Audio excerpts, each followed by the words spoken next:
y mirando el ministerio y familiarizándonos con el ministerio empezando más bien el ministerio del Señor Jesucristo.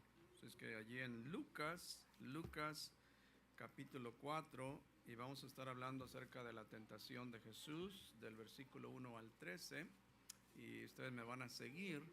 Es que así de pie vamos a ir delante del Señor, vamos a pedir que el Señor en esta preciosa mañana, que el Señor hable a nuestros corazones y que podamos, como siempre, examinar la palabra de Dios. Amén. Amén, hermanos. Amén. Vamos a orar. Padre, en esta mañana te damos muchas gracias por este momento tan especial que tú nos concedes de venir a este lugar para adorarte, para bendecirte, para darte gracias, para continuar creciendo y aprendiendo más de tu palabra, Señor. Permítenos, Señor, que en esta mañana podamos escuchar, estar atentos y lo más importante, de poner en práctica lo que hemos escuchado, Señor. Además, pedimos por nuestros amigos, Señor, que ellos están, algunos que no se han bautizado, pedimos que sea el Espíritu Santo quien haga la obra, que tú les des el entendimiento, Señor. Te damos muchas gracias, oh Padre, y así lo pedimos en ese nombre precioso que es sobre todo nombre, en el nombre de nuestro Señor Jesucristo. Amén. Pueden sentarse, hermanos, en esta mañana. Que bendición es realmente continuar estudiando la palabra del Señor en medio del mundo que nosotros estamos viviendo, que a veces nos miramos tentados en desviarnos y simplemente comentar, hablar de los acontecimientos, de las guerras, terremotos, el crimen y todo eso. Pero eso sería desviarnos de la palabra del Señor, porque todas esas cosas siempre van a estar aconteciendo, ¿no? Realmente no tenemos ningún control. Y sí, a veces uno quiere pues desviarse y estar hablando, pero no tenemos control de estas cosas. Y por eso es importante que nos apeguemos y nos enfoquemos en la palabra que ha sido revelada en la Biblia, amén. Los 66 libros, 39 en el Antiguo, ¿y cuántos en el Nuevo?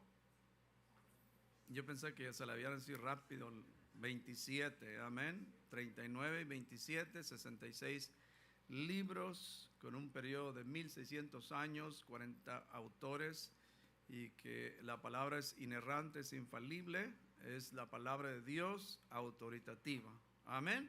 Más bien es la máxima autoridad de la iglesia. Entonces nosotros nos vamos a sujetar a ella.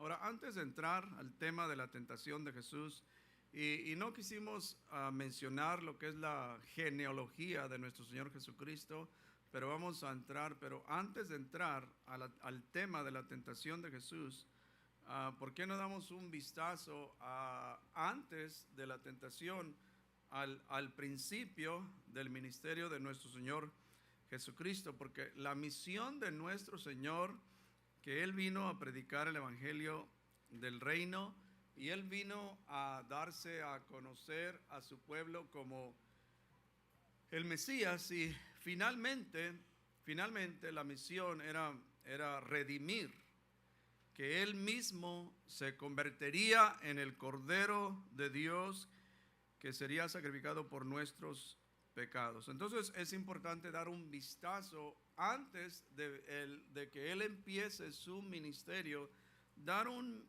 vistazo, y realmente todos los evangelistas registran el bautismo de nuestro Señor, o sea, Mateo, Marcos, Lucas y Juan. Y recordemos algo muy importante, que el Señor nos marcó los pasos necesarios, o nos enseñó el camino, y sí, nos marcó los pasos necesarios antes de empezar a ministrar, amén.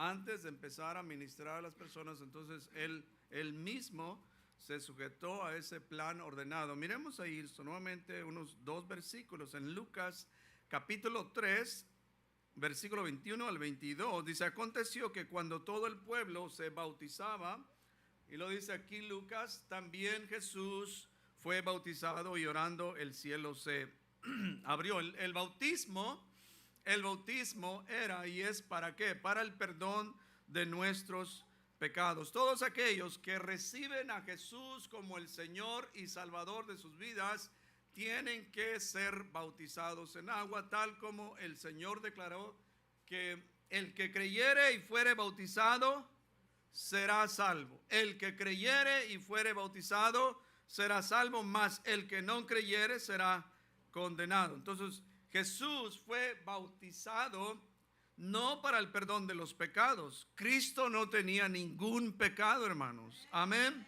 Cristo no tenía que arrepentirse de nada. Cristo no cometió ningún pecado, ninguna malicia en su corazón, ningún engaño, ninguna posibilidad de pecar. Amén. Porque Cristo vino del cielo. Amén. Cristo vino del cielo. Él no nació con una simiente corruptible. Cristo es Dios y no puede pecar. Es importante de poner ese fundamento, esa base acerca de nuestro Señor Jesucristo. Amén. Jesús fue bautizado ¿para qué? Para darnos el ejemplo. Amén. Jesús fue bautizado, como nos dice aquí en Mateo, nos dice para cumplir toda justicia. Y me gusta la versión del 95 en Mateo 3:15, dice allí, deja que hagamos así por ahora, de este modo respetaremos el debido orden. Está muy bien, ¿no? De este modo respetaremos, o sea, eso es lo que Jesús en esta versión, respetaremos el debido orden. Entonces, el orden que el Señor lo estableció para que nosotros podamos nosotros empezar a ministrar a otras personas, ayudar a otras personas, nuevamente es recibir a Jesús como el Señor de nuestras vidas. Pero eso no es todo, sino que ahora queremos empezar a ministrar, tenemos que ser bautizados en agua. Amén, porque este es el orden establecido acerca del ministerio. Ahora sí, miremos allí Lucas capítulo 4. Miremos aquí, estamos hablando ahora de la tentación de Jesús. Y el versículo 1 dice, Jesús, lleno del Espíritu Santo, volvió del Jordán. ¿Por qué del Jordán? Porque había mucha agua. Amén. Había mucha agua, entonces él fue bautizado allí. Dice, y fue llevado por el Espíritu al desierto, el mismo que bautizaba en el Espíritu Santo. ¿Se recuerdan que Juan dijo que él bautizaría en Espíritu Santo? Amén. El mismo que bautizaba en el Espíritu Santo estaba lleno del Espíritu Santo. Y el versículo 2 dice, por 40 días y era tentado por el diablo y no comió nada en aquellos días pasados, los cuales tuvo hambre. Es importante notar que Jesús no fue tentado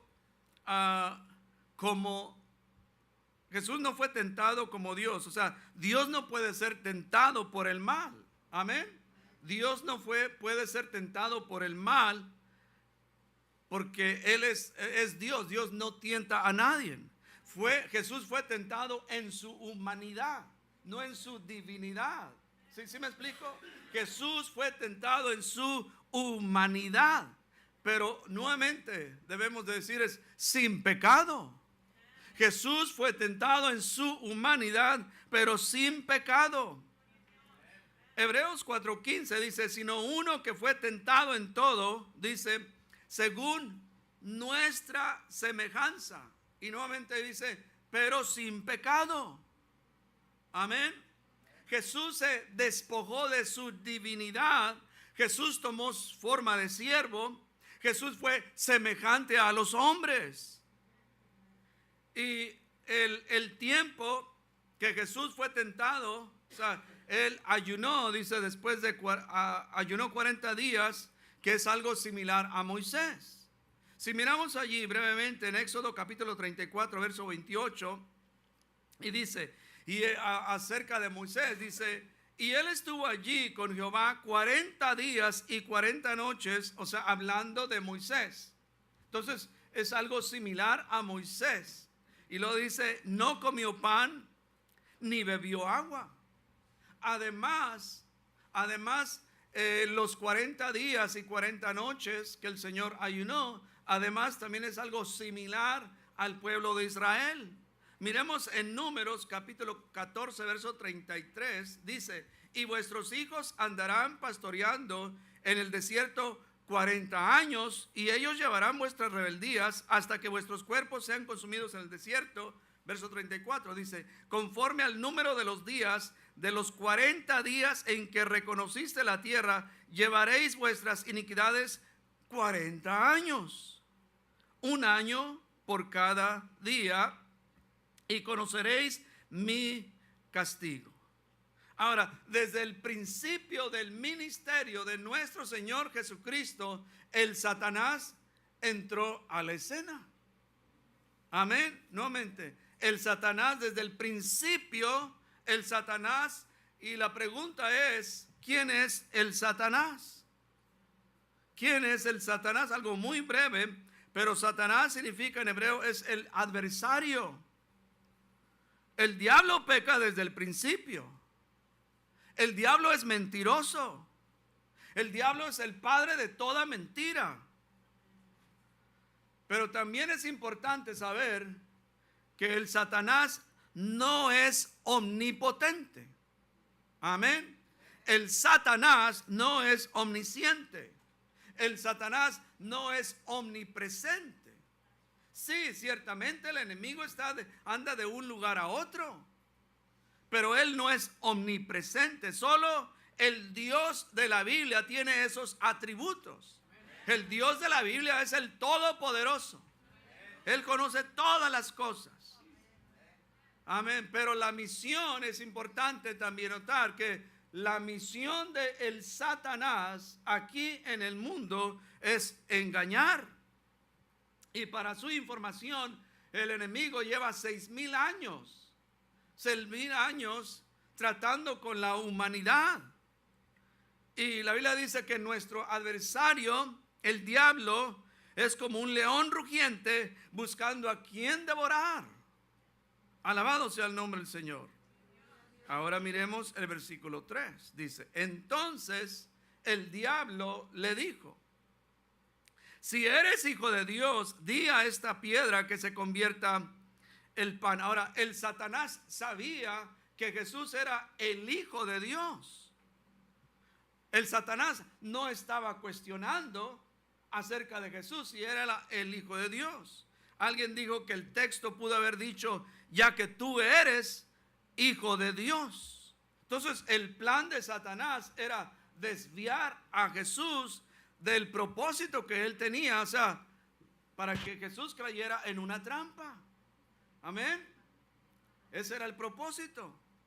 Y Pablo nos dice allí, 2 de Corintios 2:11, dice, para que Satanás, dice, no gane ventaja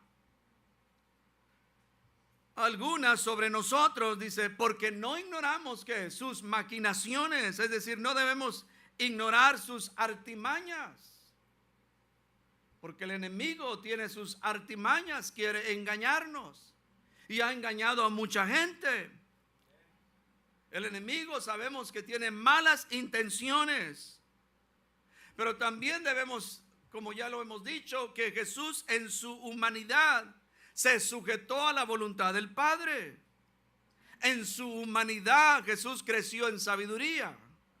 Se hizo siervo. En su humanidad Jesús experimentó todas las emociones que el hombre experimenta. Lloró Jesús, se entristeció, también se enojó Jesús. Amén. Con un enojo santo, hermanos. Se angustió y en su humanidad fue obediente hasta la muerte. En su humanidad Jesús tuvo hambre. Amén. Ahora, por el otro lado, toda la plenitud de la deidad habitaba en la humanidad, en Jesús. Amén.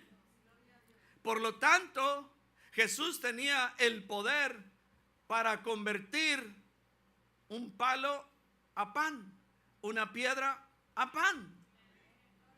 Él tenía el poder. Jesús tenía el poder para multiplicar el pan, como lo vamos a mirar en uno de los maravillosos milagros. No solamente eso, pero Jesús tenía el poder sobre la naturaleza.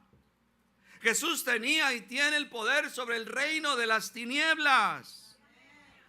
Jesús tuvo el poder sobre la muerte.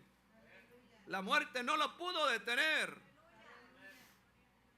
Y no solamente eso, hermanos, sino que la Biblia dice que Jesús creó todas las cosas, los cielos, la tierra, todo lo invisible, lo visible, invisible, todos los gobiernos, todas las autoridades, todo fue creado por medio de Él y para Él. Por lo tanto, nosotros adoramos al Señor Jesucristo.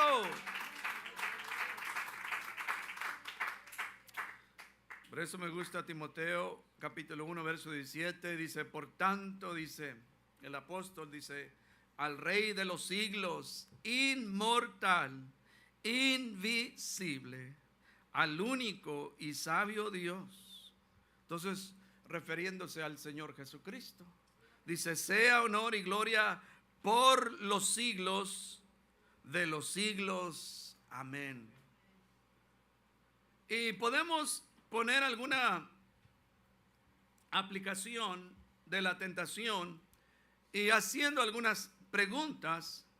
Y la pregunta sería, ¿qué podemos saber acerca de la tentación y qué lecciones nosotros podemos aprender? Amén. Recordemos que la misión de Jesús en la tierra era destruir todos los poderes del maligno. Amén. Entregar su propia vida, convirtiéndose en el Cordero de Dios para redimir a los que estaban esclavizados del pecado. Además de eso, constituirse el sumo sacerdote para darnos la entrada al lugar santísimo. Amén. Constituirse el sumo sacerdote para darnos la entrada al lugar santísimo. Por eso ahí Hebreos 4:15 dice, porque no tenemos un sumo sacerdote que no pueda compadecerse de nuestras debilidades. Ahora, si Jesús hubiera querido, Jesús hubiera venido a este mundo como un superhombre. Amén. Como un hombre invencible. Como un hombre que viene con potencia a derrotar el imperio romano. Amén. Jesús hubiera venido al mundo como alguien que no se identificara con el ser humano. Como alguien que nada ni nadie lo puede dañar. Amén. Como las películas de hoy en día, los superhéroes. Amén. O sea, Jesús, si Él hubiera querido, se hubiera presentado así ante el mundo. Amén. Sin embargo, el Hijo de Dios experimentó todo lo que los seres humanos experimentan, nuevamente, sin pecado. Y la razón es que lo hizo para identificarse con los humanos. Pero no solamente lo hizo para eso, sino para ayudarnos a nosotros, hermanos, en nuestras necesidades. Y para compadecerse de nuestras debilidades. Alabado sea el nombre del Señor. Para eso, para compadecerse de nuestras, porque somos seres humanos, somos débiles. Ahorita podemos estar en el tercer cielo, en la gloria de Dios, y en pocos minutos en nuestra carne. En pocos minutos podemos bajar para abajo. Somos gente débil, hermanos. Por eso necesitamos apegarnos a la gracia de Dios. Necesitamos reconocer que somos pecadores. Necesitamos humillarnos delante de Él. Y es por eso que el escritor a Hebreos nos invita a Hebreos 4:16, acerquémonos, dice. Entonces nuestro Señor se identificó con la humanidad. Él conoce nuestras debilidades. Entonces aquí nos dice, acerquémonos pues. Entonces dice, confiadamente. Qué hermoso este versículo. Acerquémonos confiadamente al trono de la gracia para alcanzar misericordia y hallar gracia para el oportuno socorro.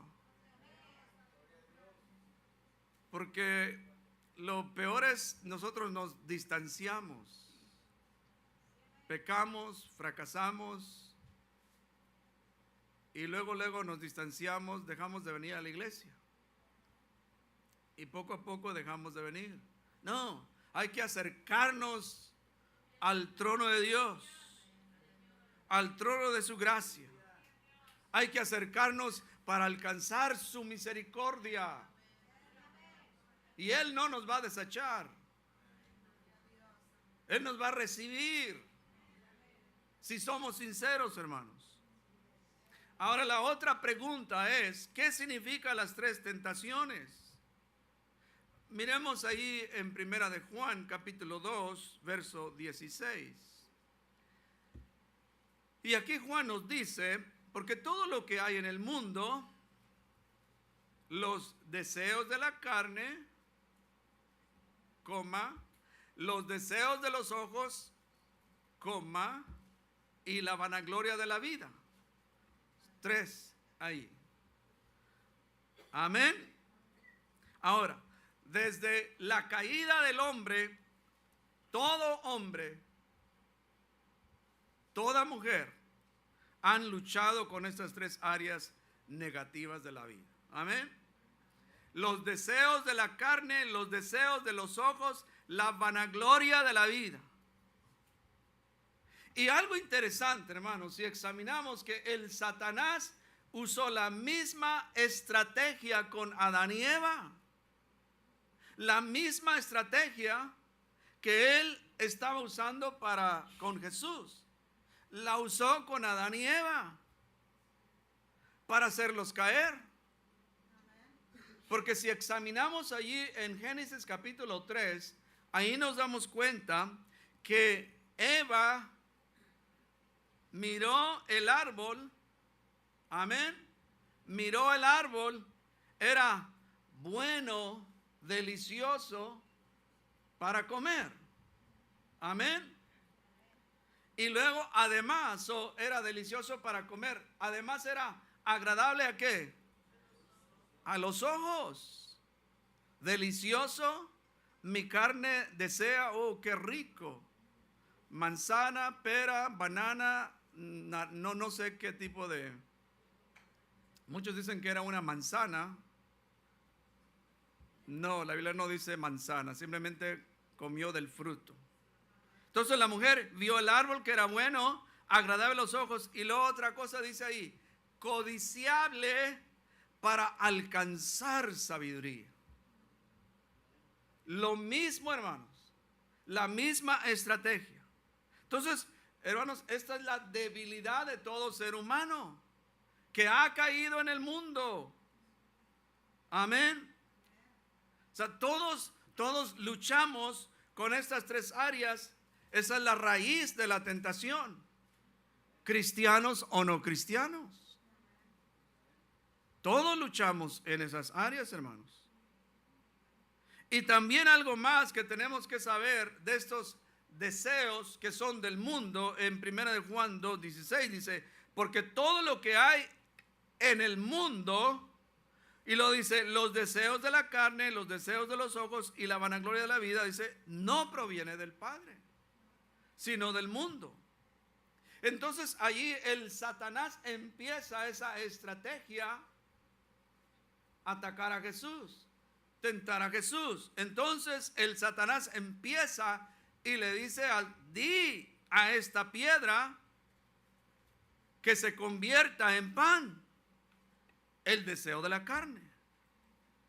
Jesús, nuevamente en su humanidad, él tenía hambre. La carne, el cuerpo deseaba la comida. Entonces el Satanás le estaba sugiriendo a Jesús que cumpliera ese deseo natural. Amén.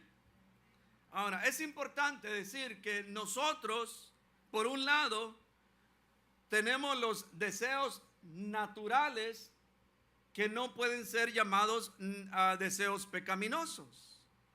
Tenemos el deseo de comer. No es pecado, hermanos. Amén. Esos son deseos naturales. Tenemos el deseo de beber agua. Tenemos el deseo de dormir. Amén. Son cosas naturales.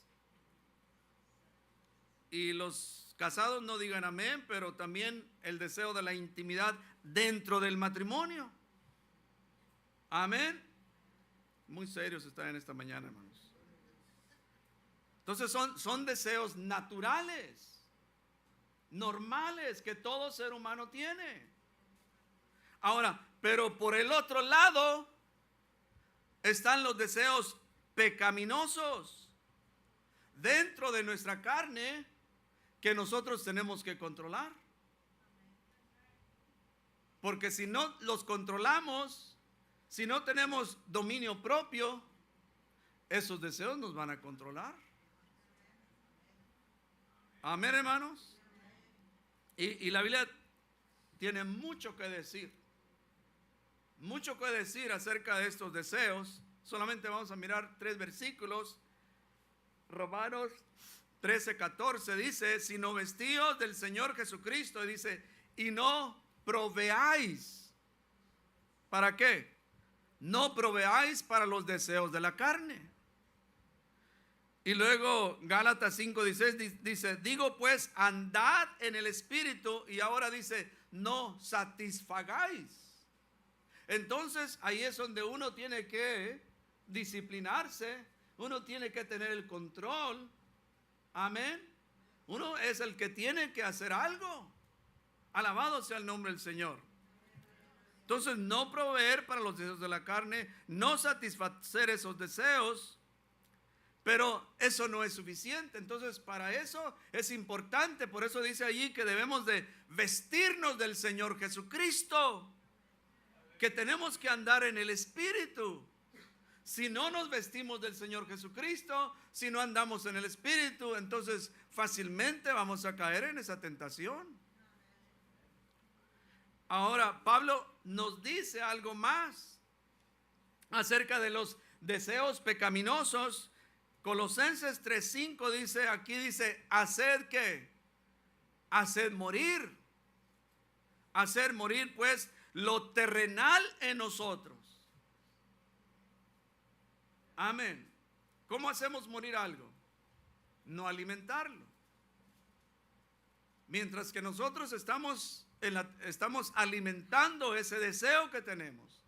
Entonces tenemos que, amén, hermanos.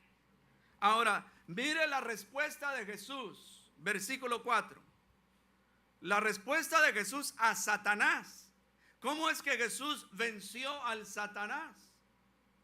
Y mire allí, Jesús respondió, dijo, escrito está, no solo de pan vivirá el hombre, sino de toda palabra de Dios. Entonces Jesús respondió a estas tentaciones, 3 tentaciones. Escrito está, escrito está, escrito está. Citando el pasaje de Deuteronomio capítulo 8, verso 3, donde dice, y te afligió, y te hizo tener hambre, y te sustentó con maná, comida que no conocías tú, ni tus padres la habían conocido, para hacerte saber que no solo de pan vivirá el hombre, mas de todo lo que sale de la boca de Jehová vivirá el hombre. Ciertamente el alimento nos ayuda para sobrevivir físicamente, amén. Pero hay un alimento no físico que puede satisfacer la necesidad espiritual. Y es la palabra de Dios. La palabra de Dios no es un alimento temporal, es un alimento permanente que nos va a beneficiar no solamente en esta vida, mientras estamos caminando en el Señor, sino que para la eternidad. Todos sabemos el libro de Efesios, donde el apóstol menciona de la armadura, toda la armadura de Dios, que todo cristiano debe tener. ¿Para qué? Para resistir en el día malo. Porque todos nos vamos a enfrentar a ese día malo, a ese día donde vamos a estar expuestos a la tentación, donde el enemigo nos va a presentar. Y más bien lo va a hacer en momentos cuando nosotros estamos solos, cuando nadie nos mira. Ese es el momento más crítico, hermanos. Alabado sea el nombre del Señor. Por eso ahí en Efesios capítulo 6, verso 13 dice: por tanto, tomad toda la armadura de Dios. Y notemos aquí que el apóstol lo dice: bueno, escoge la pieza que más te gusta. No, aquí el apóstol dice: por tanto, tomad toda la armadura de Dios. Y toda la armadura de Dios consiste en 6 piezas: el cinturón, la coraza, los zapatos de la paz, el escudo de la fe, el yelmo de salvación, y luego por último es que la espada del Espíritu, que es la palabra de Dios. Con la palabra de Dios vamos a resistir al diablo, el día malo. Pero no solamente tener la Biblia allí, no. Tenemos que comernos la palabra de Dios. Tenemos que conocer la palabra de Dios. La palabra de Dios nos va a equipar. La palabra de Dios nos va a fortalecer. Pero el enemigo no terminó allí, hermanos. El enemigo continúa su ataque, pero ahora en otra área. Entonces, por este lado, ahora le vamos a ir por otro lado. Y ahora dice allí el versículo 5, dice: y le llevó el diablo a un alto monte y le mostró en un momento todos los reinos de la tierra. Miremos, lo llevó a un lugar alto. Amén. Un lugar alto es donde todo mundo puede ver la altura. Fue llevado a los reinos de la tierra. Y versículo 6 le dice el diablo: a ti te daré toda esta potestad y la gloria de ellos, porque a mí me ha sido entregada y a quien quiero la doy. Amén. Si postrado me adorares, todos serán tuyos. Amén. Ciertamente el poder, la fama, el éxito, la altivez, todo esto es el sistema del diablo que controla este mundo para destruir a las personas. Porque es un sistema del enemigo. Alabado sea el nombre del Señor. Amén. Porque este ataque representa el orgullo de la vida, el poder, la fama, el éxito. Pero miren, para su información, Isaías nos dice que esta fue la causa de la caída de Lucifer, de ese querubín, que no era diablo, se convirtió en diablo.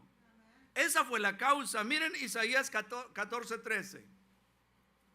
Esa fue la causa por la cual ese ángel cayó y se convirtió en Satanás, el diablo. Y lo dice aquí, Isaías 14:13 al 14, dice: tú que decías en tu corazón, subiré al cielo, en lo alto, junto a las estrellas de Dios, levantaré mi trono allí en lo alto, donde todos me van a mirar. Amén. y en el monte del testimonio me sentaré allí. Eso es lo que estaba en el corazón de este ángel antes de ser diablo. Y lo dice el versículo 14, dice, sobre las alturas de las nubes subiré y seré semejante al Altísimo. ¿Y sabía usted que esta ha sido la caída de muchos hombres? Amén. Esta ha sido la caída de muchos hombres a través de la historia, cristianos y no cristianos. Amén. El deseo de llegar a la cumbre. Viene el pensamiento, voy a llegar a la cumbre, al éxito, el poder, la fama.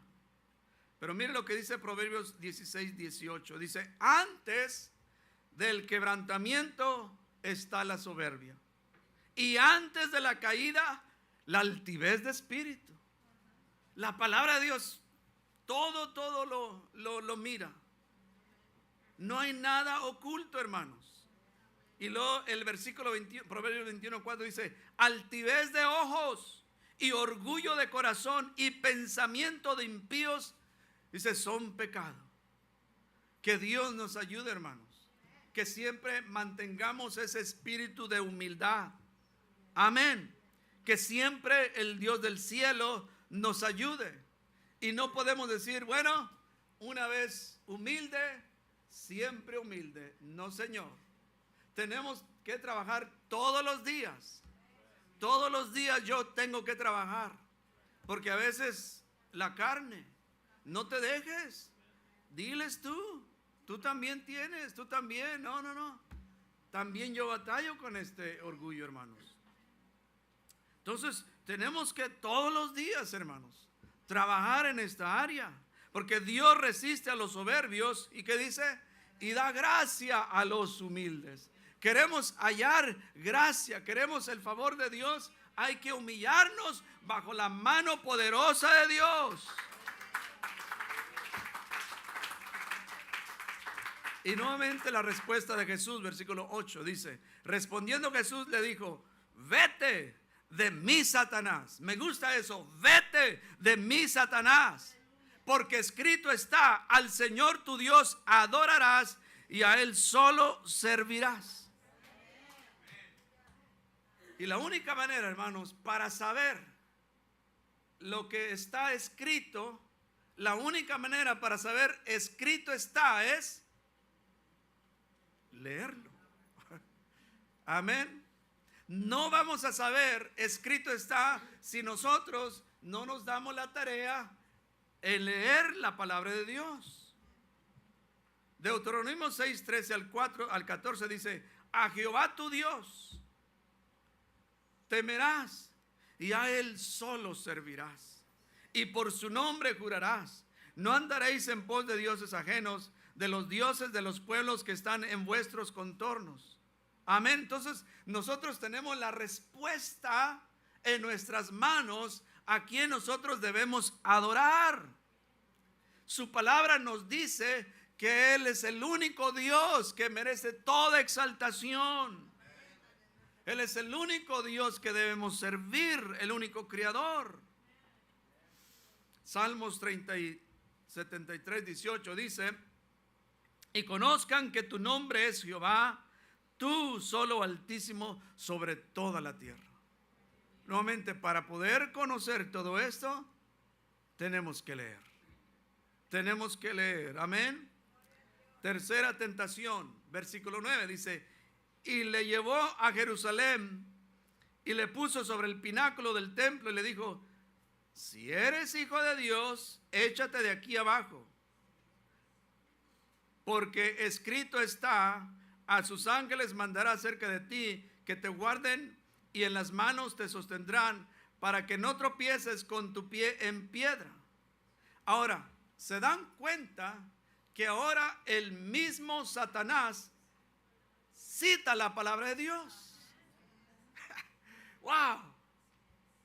Ahora, ok, pues vamos a entrarle por ahí. Ahí le vamos a entrar. Ahora el enemigo se le ocurre, escrito está. Y si usted lee el Salmo 91:11, ahí está. Pues a sus ángeles mandará cerca de ti y que te guarden en todos tus caminos. El enemigo conoce la Biblia, hermanos. Más bien el enemigo conoce mucha Biblia. ¿Por qué? Porque el enemigo sabe el poder que hay en la palabra de Dios. Pero el enemigo sabe cómo desviarnos, usando la Biblia para desviarnos de los propósitos de Dios. Por lo tanto, nosotros como creyentes tenemos que tener mucho cuidado con aquellos que se nombran falsos, los profetas, los maestros, porque ellos dicen que también conocen la Biblia. Pero en muchos casos, en la mayoría de los casos, estos falsos profetas y falsos maestros, ellos tuercen las escrituras, hermanos. Ellos malinterpretan las escrituras.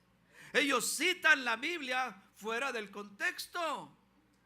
Y en muchos casos desconocen lo que la Biblia dice. Y yo diría que la razón, el por qué nosotros ahí también, nosotros dentro del cristianismo hay mucho engaño, mucho error, es precisamente por eso. Amén. Porque muchos desconocen la palabra de Dios. Amén. O sea, hay muchas doctrinas erróneas. Y precisamente por esto. Amén. Que Dios nos ayude, que Dios nos dé un profundo amor por su palabra. Que nosotros examinemos cuidadosamente lo que la Biblia dice. Que seamos como los bereanos. Que ellos que hacían, escudriñaban cada día las escrituras para ver si estas cosas eran así. Por lo tanto, nosotros no debemos decir amén a todo lo que se predica detrás del púlpito, si nosotros no lo hemos examinado. Amén. Porque hay gente que dice amén a todo, amén a todo. No. Hay que examinar, hermanos, porque ahí es donde el enemigo se está metiendo, hermanos, y desvía. Escrito está. Alabado sea el nombre del Señor. Y por eso ahí el versículo 12 dice, el Señor dice, respondiendo Jesús le dijo, dicho está o escrito está, no tentarás al Señor tu Dios. Y es una buena pregunta. ¿Qué significa eso? ¿Qué significa tentar cuando nosotros tentamos a Dios? Miremos ahí en Éxodo capítulo 17. Éxodo, por favor abran sus Biblias ahí en Éxodo 17, 1 al 3. Y esto nos puede ayudar en parte para contestar qué significa tentar a Dios. Tentar a Dios. Dice, toda la congregación de los hijos de Israel partió del desierto de Sin por sus jornadas, conforme al mandamiento de Jehová, y acamparon en Refidim, y no había agua para que el pueblo bebiese. Y luego dice aquí el versículo 2, dice, y altercó el pueblo con Moisés, y dijeron, danos agua para que bebamos. Y Moisés le dijo, ¿por qué altercáis conmigo? Y luego Moisés le dice, ¿por qué tentáis a Jehová? El pueblo altercó con Moisés, hermanos. Amén. Entonces ciertamente no había agua, estaban preocupados, pero ellos estaban exigiendo a Moisés. Ellos estaban actuando con acciones negativas. El problema no era con Moisés, el problema era con el Dios de la Biblia. Además, tentar a Dios es cuando nosotros sabemos lo que la Biblia dice acerca de esto y esto otro. Amén. Nosotros sabemos, hemos leído lo que la Biblia dice respecto del pecado y todo lo demás. Sin embargo, nosotros continuamos, lo hacemos al propósito y decimos, bueno, al cabo, nadie es perfecto. O sea, nosotros sabemos lo que la Biblia dice, ¿no? Y queremos justificarnos. Al cabo, nadie es perfecto. Todos cometemos errores. Y luego decimos, si alguno ha pecado, tenemos, ok. Entonces, para salirme, pues, ok. Amén. Y luego después decimos, estamos en la dispensación de la gracia. Al cabo, Dios es compasivo. Eso es tentar a Dios, hermanos. Amén. Estamos nosotros tentando a Dios. Y además es cuando nosotros ponemos a prueba para que Dios cumpla su palabra. O sea, tentar a Dios es poner, y con esto terminamos, poner nuestros deseos. Nuevamente, tentar a Dios es cuando ponemos nuestros deseos en vez de ser obedientes a la palabra de Dios. Terminamos con las palabras del Señor, el Padre nuestro, en el versículo en Lucas 11:3. De pie, por favor. Y aquí en esta oración, el Señor dice, el pan nuestro de cada día, dánoslo hoy. Y lo dice, y perdónanos nuestros pecados, porque también nosotros perdonamos a todos los que nos deben. Y lo dice aquí, y no nos metas en tentación, líbranos del mal. Esa debe ser nuestra oración continuamente. Líbranos de todo mal. Vamos a orar, hermanos, en esta mañana. Vamos a darle gracias al Señor y vamos a confiar que Él nos va a ayudar en momentos de tentación.